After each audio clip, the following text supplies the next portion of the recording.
आका मुझको भी एक बार कैसा है वो शहर मदीना दिखला दो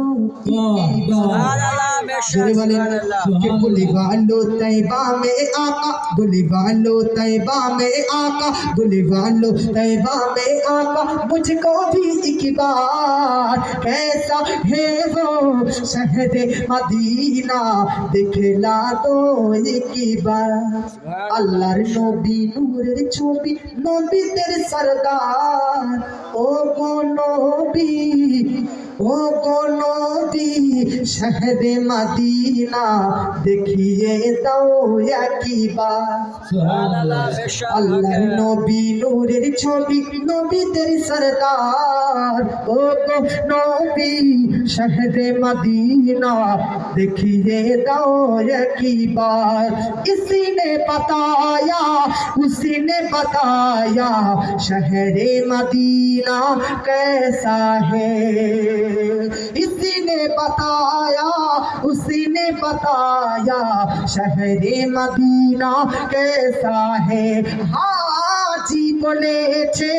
শিক্ষক বলেছে নবীর রওজা দেখতে এমন ইনি বলেছেন তিনি বলেছেন নবীর রওজা দেখতে এমন इसी ने बताया उसी ने बताया शहर मदीना ऐसा है मैं भी जाकर देखूं आका गुंबद खजीरा कैसा है आमियों गিয়ে देखबो आका गुंबद खजीरा देखते কেমন আর जिसने देखा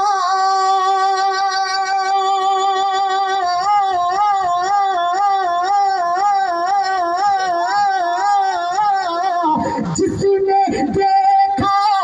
उसने बताया जिसने देखा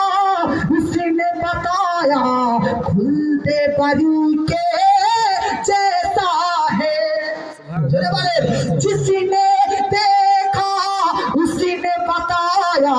खुलते परी के जैसा है जे देखेছে সে বলেছে নবীর রওজা জান্নাতের মতো আর जिस दर पे हुरो गिलमा का जय दरबार हुरफा दिसदार जिस दर पे हुरो गिलमा का जिस दर पे हुरो गिलमा का जय दरबार हुरफा दिसदार लगता है बाजार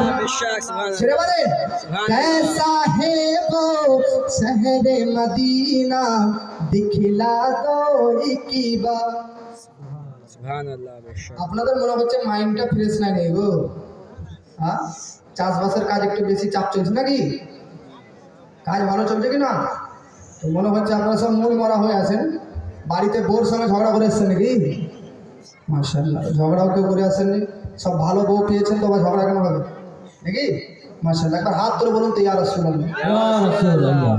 আরেকবার বলুন ইয়া রাসূলুল্লাহ বাবাজি মিল্লাত ইসলামী আপনাদেরকে যেটা বলতেছিলাম আমার নবীজিকে বেরাদার কাবার দেওয়ালে ঠুকে রক্তাক্ত করে দেওয়া হয়েছে নবীজি বাড়ির দিকে আসলেন বাড়ি চলে আসলেন নবীজির চাচা আমিরে হামজাকে কেউ একজন বলল চাচা আমিরে হামজা তোমার কি লজ্জা লাগে না তোমার কি আজকে ইচ্ছা জাগে না যে তোমার ভাতিজা মুহাম্মাদের মারের বদলা নিবা হযরতে বেরাদার মুহাম্মদ আরবি সাল্লাল্লাহু তাআলা আলাইহি ওয়াসাল্লামের এই বেরাদার অবস্থা রক্তাক্ত অবস্থা ও আমিরে হামজা নবীর চাচা তুমি কি দেখতে পাও না প্রতিদিন বরাবর তোমার ভাতিজা মুহাম্মদকে আরবের বেদিনরা কাফেররা বেধর্মীরা অ্যাটাক করে আঘাত করে আর তুমি কি কিছু বলতেছ না এবার দেখেন বাবাজি নবীজির চাচা আমিরে হামজা দৌড়তে দৌড়তে দৌড়তে নবীজির বাড়ি চলে যায় ভাতিজা মুহাম্মাদের বাড়িতে চলে আসে আসার পর নবীকে বলতেছে ও মুহাম্মদ ভাতিজা মুহাম্মদ বল তোকে কে মেরেছে কে আঘাত করেছে জোরে বলেন মহব্বতে বলেন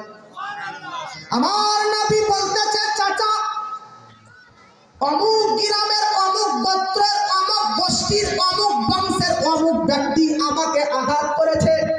আমার নাবিজির চাচা আমির হামজা বলতেছে চলো চলো আমাকে নিয়ে চলো,